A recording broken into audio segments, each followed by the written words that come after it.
Olá, querido, querida, que a paz do Senhor Jesus esteja contigo, com a tua casa, com a tua família. Vamos começar mais uma aula do nosso curso gratuito de Teologia. Vamos estudar hoje o nível Expert, a disciplina Mordomia Cristã. E hoje nós vamos estudar a aula de número 52, o mordomo sagaz e o mordomo fiel. Então vamos lá, o versículo inicial está aqui no Evangelho de Lucas, capítulo 12, verso 48, a parte final, que diz assim: E a qualquer que muito for dado, muito se lhe pedirá, e ao que muito se lhe confiou, muito mais se lhe requererá. Olha só, nós estamos vendo nessas últimas aulas alguns tipos de mordomias. Na aula anterior nós vimos a mordomia dos talentos, e nessa aula nós vamos falar a respeito de algumas outras parábolas, que é a parábola do mordomo sagaz e a parábola do mordomo fiel. A do mordomo sagaz está aqui registrado no Evangelho de Lucas, capítulo 16, do versículo 1 ao 13, que eu vou ler e vou ler na versão King James, que facilita o entendimento. Vamos lá, Lucas 16, do versículo 1 em diante. E contou Jesus ainda aos seus discípulos: Havia um homem rico que mantinha um administrador. Se você ler na tradução Almeida, vai estar mordomo. Este, porém, foi acusado de estar esbanjando os bens do seu patrão. E aconteceu que, mandando-o chamar, o interrogou: Que é isso que chega a mim a teu respeito? Presta contas da tua administração, da tua mordomia, porque já não podes continuar com essa responsabilidade. Diante disso, falou o administrador consigo mesmo, o mordomo: Meu senhor está me despedindo. Que farei? Trabalhar na terra não tenho força. Quanto a viver esmolando, tenho vergonha. Já sei o que farei para que, quando perder o cargo de administrador, de mordomo, as pessoas continuem a me receber em suas casas. Tendo chamado cada um dos seus devedores, indagou ao primeiro: Quanto deves ao meu senhor? Replicou ele: 100 potes de azeite. Ao que o administrador lhe autorizou: Toma a tua conta, senta-te depressa e escreve 50.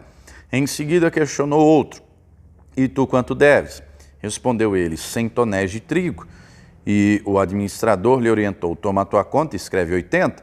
Então o Senhor elogiou aquele administrador da injustiça, pois agiu com sabedoria, porquanto os filhos deste mundo são mais sagazes entre si na conquista dos seus interesses do que os filhos da luz em meio à sua própria geração. Portanto, eu vos recomendo: usai as riquezas deste mundo ímpio para ajudar ao próximo e ganhai amigos, para que, quando aquelas chegarem ao fim, as riquezas, esses amigos os recebam com alegria nas moradas eternas. Quem é fiel no pouco, também é fiel no muito. Quem é desonesto no pouco, também é desonesto no muito. Assim, se não fores justos em lidar com as riquezas deste mundo ímpio, quem vos confiará a verdadeira riqueza? Se, portanto, não vos tornastes dignos de confiança em relação ao que é dos outros, quem vos dará o que é vosso? Nenhum servo pode devotar-se a dois senhores, porque odiará um e amará o outro, ou dedicar-se-á a um e desprezará o outro. Jamais podereis servir a Deus e ao dinheiro. Olha só. E aqui nesta parábola, o Senhor traz um ensinamento de maneira clara. Então nós precisamos primeiro entender, primeiro, todos nós somos mordomos, todos nós somos administradores dos bens que são de Deus. O homem rico aqui da parábola é Deus e o mordomo somos nós. Nós não podemos pensar só no hoje, no agora, nós temos que pensar também no futuro, no porvir. E nós, como mordomos, podemos ser sábios ou tolos, prudentes ou imprudentes. Podemos ser espirituais ou carnais. Podemos nos preocupar com a vida eterna ou só com a vida desses dias. Nós vivemos em um tempo, amados, que o inimigo da nossa alma, que é o diabo, ele trabalha muito para pensarmos somente nas coisas que são desta vida, dessa terra. E é por isso que cada um de nós que tem o Espírito Santo tem que estar alerta, tem que estar atento, para que as coisas do dia a dia, as coisas do mundo, as distrações, não nos tirem do propósito, do foco que é o Senhor Jesus, que é a vida eterna.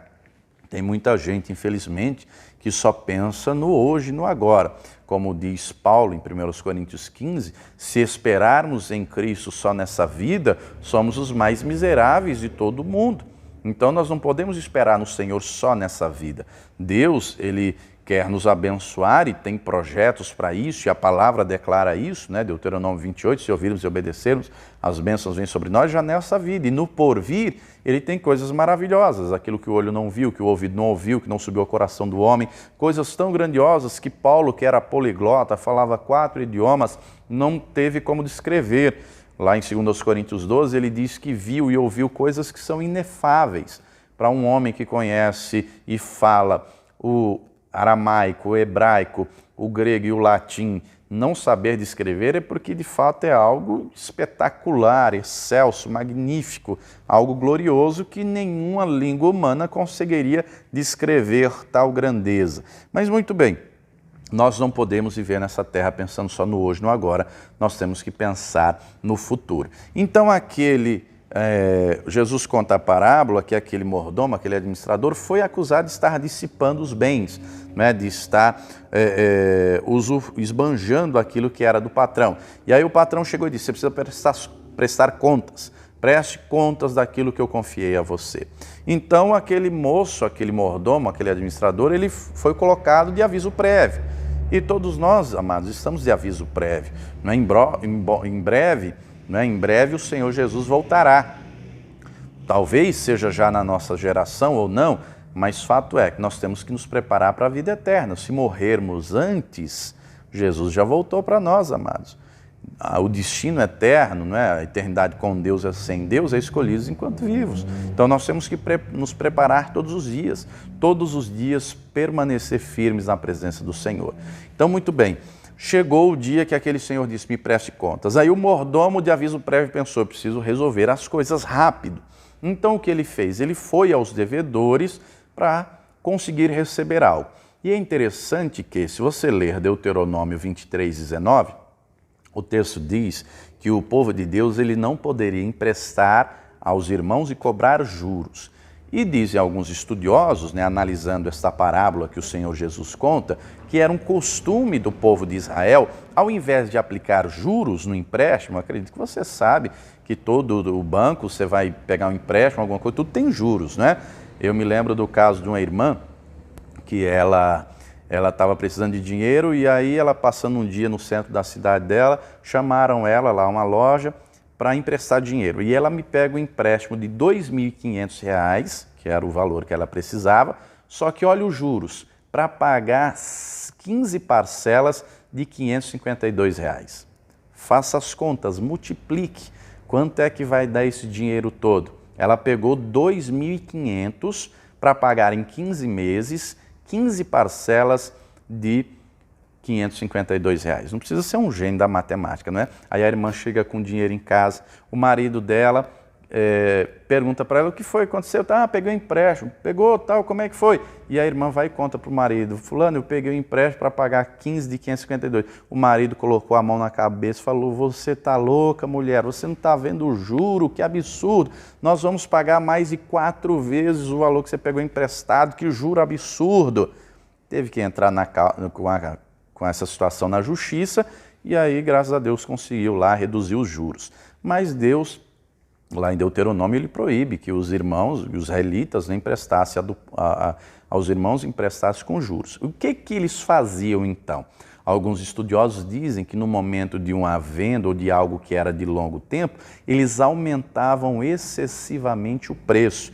Então, se era algo que valia, por exemplo, 100, porque a pessoa ia pagar o parcelado, ia demorar um pouco mais para pagar, não vendia por 100, vendia por 200, vendia por 150, aumentava muito o preço. E aí alguns afirmam que, com base nisso, a atitude aqui do mordomo foi, na realidade, tirar esse valor excessivo e negociar por um valor que de fato era justo. E assim ele conseguiu, né, receber à vista o pagamento dos seus devedores.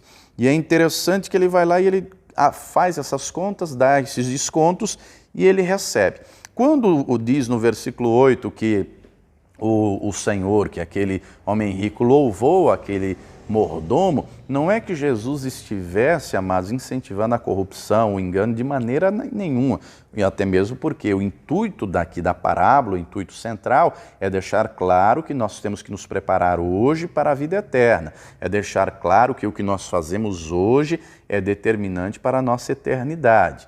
E Jesus deixa isso muito claro aqui, não é? Ele deixa isso muito claro no texto. Mas quando o Senhor louva aquele mordomo, foi por quê? Porque ele teve sabedoria, ele teve entendimento, ele foi lá e negociou e conseguiu os descontos e recebeu à vista. Vamos trazer para o contexto espiritual aquilo que o Senhor Jesus quer demonstrar, não é? Tem pessoas que... Aliás, tem pecados, não é? Todos os pecados são contra Deus. Toda vez que nós pecamos contra Deus. Só que há pecados que, além de pecarmos contra Deus, nós pecamos também contra o próximo. Por exemplo, tem pecados que eu peco falando, fazendo, olhando, pensando. Então, se eu pequei só contra Deus, eu peço perdão só a Deus. Agora, se além de pecar contra Deus, o meu pecado também foi contra o próximo, eu tenho... não é que perdoar, eu tenho que pedir perdão. Então, se eu tenho conhecimento que alguém fez algo contra mim, a pessoa veio me pedir perdão, eu tenho que perdoar. E esse ensinamento de perdão é amplamente ensinado na Escritura, de uma tal maneira que em Mateus 18, o Senhor falando a respeito de perdão, Pedro chega e pergunta, Senhor, até quantas vezes meu irmão vai pecar contra mim e eu tenho que perdoar? Até 7? E aí Jesus diz, não te digo que até 7, mas até 70 vezes 7. O que Jesus está dizendo aqui, amados, não é um número exato, 490, não é no sentido de vezes. Ele está dizendo aqui, no contexto judaico, 70 vezes 7 indica infinito. Aquilo que Jesus está dizendo é, todas as vezes que o teu irmão pecar contra você, você tem que perdoar. Trocando em miúdos, você tem que ter um coração perdoador, você tem que ter um coração disposto a perdoar. E não é todas as pessoas que têm esse coração disposto a perdoar. Muita gente, infelizmente, é rancorosa. Guarda ressentimento, guarda mágoa, isso é perigoso, né? Naquilo que estiver em nós, nós temos que liberar perdão. Em Mateus 6, o Senhor deixa muito claro isso na questão da oração do Pai Nosso, que é uma oração modelo. Perdoa os nossos devedores, assim como nós perdoamos a quem nos tem ofendido. Se nós não liberamos perdão, nós também não recebemos perdão. Em Mateus 18, após falar com Pedro, o Senhor conta uma parábola para ilustrar isso, que é a parábola do credor incompassivo. Jesus conta que havia um rei que tinha os seus devedores e lhes chamou para fazer as contas. E foi trazido um que lhe devia 10.000 talentos de ouro. Amados, vamos transformar isso em dinheiro de hoje, só para você ter uma ideia, não é? Hoje, o ouro é vendido a grama. Então, se você for pesquisar aí, vamos colocar um preço mais embaixo, se você for comprar é mais caro, mas suponha que você vai vender, não é? Se você for vender hoje o grama do ouro, lhe paga R$ 85. Então, acompanhe o raciocínio comigo. 1 grama R$ 85, 10 gramas R$ 850, 100 gramas R$ 8.500, 1 quilo R$ 85 mil. 1 quilo só de ouro hoje, se você for vender, lhe pagaria R$ 85 mil. Só que o texto diz que eram 10.000 talentos. O talento era uma unidade de medida antiga, né? Hoje a gente tem grama, quilo, tonelada. Então o talento poderia variar. O talento era em média entre 35 a 62 quilos. Segundo arqueólogos que chegaram a encontrar talentos com 35 quilos, com 42, com 62, dependendo da região. Mas vamos pegar o mais baixo, que é o 35 quilos. Então, um talento equivale a 35 quilos. E eu já te falei que 1 quilo de ouro, se você for vender, equivale a 85 mil. 1 quilo são 85 mil. Só que um talento não era 1 quilo, um talento era 35 quilos. Então, multiplique aí 85 mil vezes 35. Aí você vai encontrar, não é, o valor em dinheiro de um talento. Quanto vale, né, quanto vale um talento? Você vai achar o valor. Agora, pegue esse valor e multiplique vezes 10.000. Uma conta estrondosa, dá bilhões e bilhões. O que Jesus quer ressaltar na parábola? Que a dívida daquele devedor era impagável. Então, o rei diz, paga o que você me deve. E o devedor diz, Senhor, eu não tenho com o que pagar. E o rei disse, então você, sua mulher, seus filhos, tudo que você tem, vai ser vendido para pagar a dívida. Ele disse, não, Senhor, tenha misericórdia, me perdoe, me perdoe. E o rei perdoa aquela dívida toda. O rei perdoa. Muito bem, sai de lá aquele homem ex-devedor, agora perdoado, e diz lá o texto de Mateus 18 que ele encontra um conservo seu, um outro homem, que lhe devia 100 dinheiros. Um dinheiro ou um denário naquela época era equivalente a um dia de trabalho. Então 100 dinheiros, 100 denários, eram 100 dias de trabalho, não é? 3 meses e 10 dias. Era uma dívida pagável, mas aquele ex-devedor pegou este agora pelo colarinho e disse, me pague tudo que você deve. E ele disse, eu não tenho agora, mas eu vou te pagar. E ele não usou com a mesma misericórdia que recebeu, não liberou o perdão que recebeu, mas ele pega aquele seu devedor e leva para a prisão e o lança lá. Outros viram e foram contar ao rei. E disseram, rei, lembra aquele devedor que lhe devia 10 mil talentos? Pois é, ele encontrou um que só devia 100 dinheiros para ele e ele não perdoou a dívida, muito menos deu prazo para o camarada pagar e lançou ele na prisão. Aí o rei mandou trazer. Aí o rei disse, seu servo malvado, eu não te perdoei toda aquela dívida porque você me suplicou, você deveria ter feito o mesmo. E aí o rei disse, lance ele aos atormentadores. E aí Jesus, depois que encerra a parábola, ele diz, assim vos fará o meu Pai, se de todo o coração vocês não perdoarem os seus devedores, a quem lhes ofendeu. E amados, muita gente infelizmente não tem liberalidade no perdão, guarda mágoa, ressentimento. A gente tem exemplos bíblicos, por exemplo, até de Jonas, né? Preguei outro dia aqui na igreja a respeito de Jonas. Se você ler Jonas 4, Jonas ficou ressentido porque o Senhor salvou os ninivitas, porque o Senhor perdoou os ninivitas. Ele ficou ressentido de uma tal maneira que ele queria morrer, ele queria a morte. Olha só que coisa. Nós não podemos ter um coração ressentido. Nós sabemos, é claro, que às vezes tem pessoas que ferem, que machucam e gostam de fazer isso. Só que nós temos que ter um coração perdoador. E para isso é necessário, óbvio, que o Espírito Santo esteja em nós, que o amor de Deus esteja derramado em nossos corações, para que compreendamos, eu recebi o perdão de Deus, eu tenho que levar esse perdão para os outros. Se eu não tiver essa compreensão, esse entendimento, como é que eu vou perdoar as dívidas de quem me ofendeu? Este mordomo aqui da parábola, aqui da aula 52, foi o que ele saiu fazendo, saiu dando desconto. E aí, assim, nós devemos fazer. O que está em nós, nós temos que perdoar. O que está em nós, nós temos que liberar o perdão. Se aqui na terra nós não formos fiéis, né, como é que nós faremos parte da eternidade com Deus? O Senhor Jesus, aqui no texto, né, ele vai dizer o seguinte, Lucas 16:10, quem é fiel no pouco, também é fiel no muito. Então, naquilo que está em nós, nós temos que fazer conforme a palavra.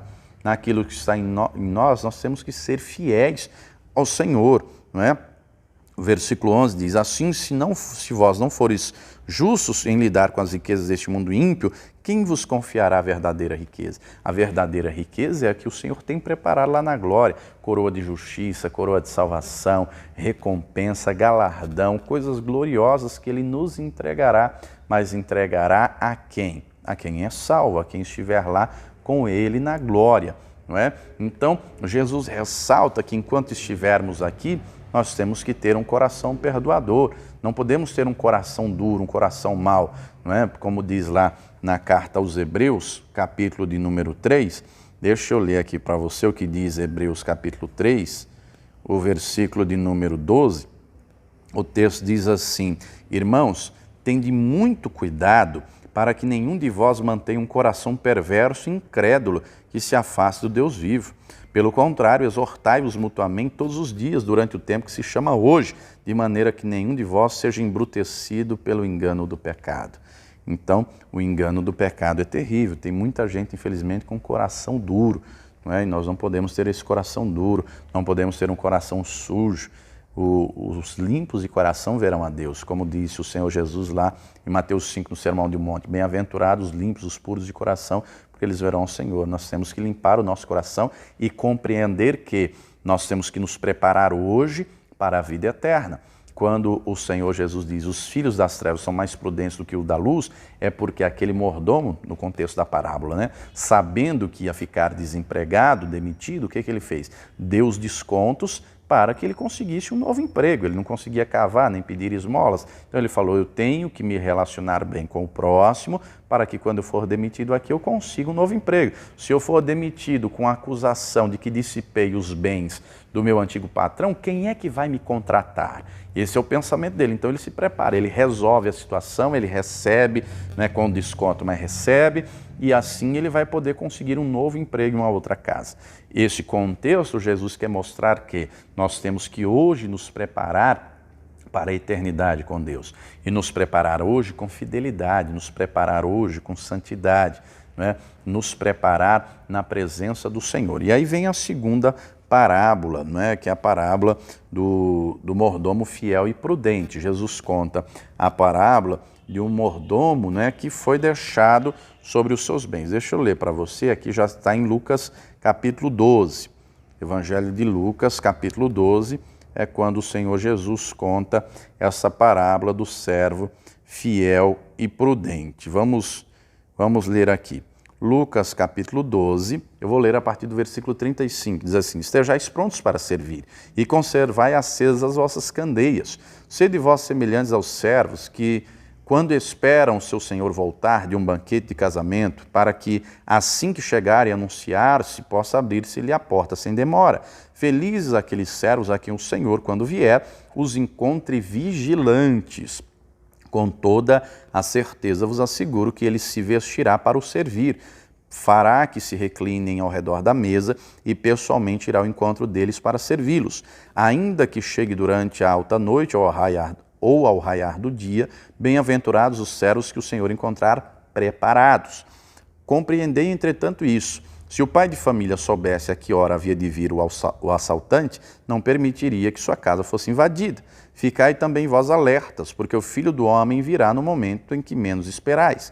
Então Pedro indagou: Senhor, está propondo essa parábola para nós ou para todas as pessoas? Ao que o Senhor lhes asseverou. Estou lendo aqui na King James, versículo 42, Lucas 12, 42 agora. Ao que o Senhor lhe asseverou: quem é, portanto, o administrador, o mordomo fiel, que age com bom senso, a quem o seu Senhor encarrega dos seus servos para administrar-lhes a sua porção de alimento no tempo devido? Feliz o servo a quem o seu senhor surpreender agindo dessa maneira quando voltar, com fidelidade, com lisura, de maneira exemplar. Todavia, asseguro-vos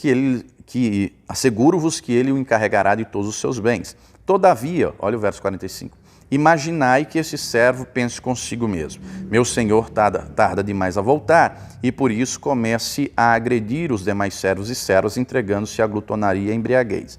Entretanto, o senhor daquele servo voltará no dia em que ele menos espera e num momento totalmente imprevisível, e o punirá com todo o rigor e lhe condenará ao lugar dos infiéis. Olha só, que tipo de servos nós temos sido? Nós temos que ser como esse servo fiel e prudente, que se prepara, cumprindo a vontade do Senhor, agindo conforme a vontade de Deus. E amados, andar em santidade não é fácil, andar em fidelidade não é fácil. A quantidade de pessoas que tem por aí desviadas. Hoje mesmo, estou gravando essa aula aqui no intervalo de uma reunião e outra, E agora, após a reunião da manhã, chegou aqui um camarada totalmente fora de si, afastado, com a Bíblia debaixo do braço, desviado, mas perturbado, dizendo que tinha vindo ali de uma rodovia que tem aqui perto, que tentou se matar. E aí nós, com todo amor e carinho, aconselhamos, falamos com ele, instruímos, mas em seguida chegou um outro, pedindo um alimento e tal. E eu perguntei o nome dele, ele disse: fulano de tal, eu acredito em Deus, mas ultimamente não sou praticante.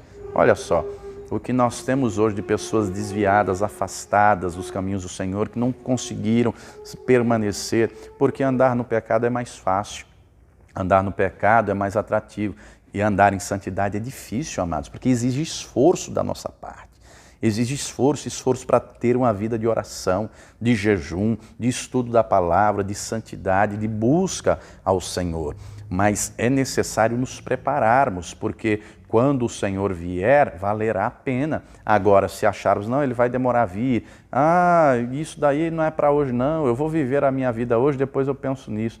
Não, queridos, nós temos que viver o hoje, a cada dia, como se fosse o último, porque o amanhã não existe, amanhã é uma metáfora, amanhã é uma conjectura. Quando dá meia-noite é hoje, quando dá 1 da manhã é hoje, quando dá 10 da manhã, meio-dia, 2 da tarde é hoje. Então nós temos que nos preparar hoje, não podemos deixar o pecado embrutecer o nosso coração, não podemos deixar que Satanás cauterize a nossa mente, que as coisas deste mundo, o pecado, cauterize a nossa mente e nos tire o entendimento. Não, nós temos que ser servos prudentes, fiéis, que andam na presença do Senhor, vivendo a vontade dEle, agindo conforme a palavra dEle, porque vai valer a pena. Vai haver recompensa. E o Senhor Jesus diz, vai se assentar, o Senhor, né, vai se assentar e vai servir aos seus servos. Você consegue imaginar isso? Pelo menos ter uma ideia, imagine cada um de nós na glória, né? Mateus 8, o Senhor Jesus diz que muitos virão do Oriente e do Ocidente a sentar-se a uma mesa com Abraão, Isaac e Jacó no reino dos céus. Todos nós, todos os salvos, numa grande mesa. Imagine o próprio Senhor nos servindo. Que honra, que privilégio que nós vamos ter. Mas só vai ter esse privilégio, essa honra tal, quem for fiel e prudente, quem se preparar todos os dias na presença do Senhor. E é por isso que nós temos que batalhar pela fé. Nós temos que ter vida de oração, de estudo da palavra. Não só ler, mas meditar, se aprofundar no conhecimento e principalmente praticar o que ensina. Nós vivemos em um tempo que tem muita gente que conhece, mas não pratica, conhece, mas não vive. Nós temos que conhecer e praticar, aprender e praticar, absorver e praticar e viver com prudência, viver nos preparando na presença do Senhor. Amém? Vou ficando por aqui. Se você gostou dessa aula, deixa aí o teu joinha, o teu like para nos ajudar. Se ainda não é inscrito aqui no canal, clique aqui no botãozinho vermelho de se inscrever, ative o sininho das notificações, tá bom? Para você receber as próximas aulas quando eu postar. E você também é nosso convidado a se tornar um pregador do telhado, a contribuir com essa obra, não é? Está aparecendo aqui os números das contas aqui da Paz e Vida, no Banco Bradesco, no Itaú, no Santander. Faça aí o teu depósito, a tua transferência e depois envie o recibo para este número aqui do WhatsApp que eu vou enviar para você os e-books do pastor João Ribe Palharim que vão abençoar a tua fé, tá bom? Deus te abençoe, até a próxima aula e viva o Senhor Jesus!